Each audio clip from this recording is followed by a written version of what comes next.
Natuklap at natangay ng malakas na hangin ng bubong ng ilang bahay sa Pampanga. Oh, Diyos ko ba?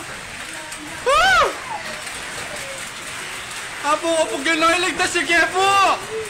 Napadasal sa takot ang pamilyang yan sa Arayat matapos tangayin ang bahagi ng kanilang bubong. Ang iba pa nilang gamit nabasa ng ulan o di kay nagliparan din. Malakas na pag-ulan na may kasamang buhawi naman ang nasaksihan ng ilang residente sa Clark. Dahil sa lakas ng hangin, nilipad din ang bahagi ng bubong ng isang gusali. Wala namang naiulat na nasaktan sa insidente.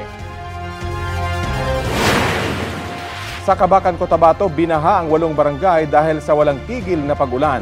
Ayon sa NDRRMO, apektado niya ng halos 100 pamilya at mahigit 300 ektarya ng sakahan.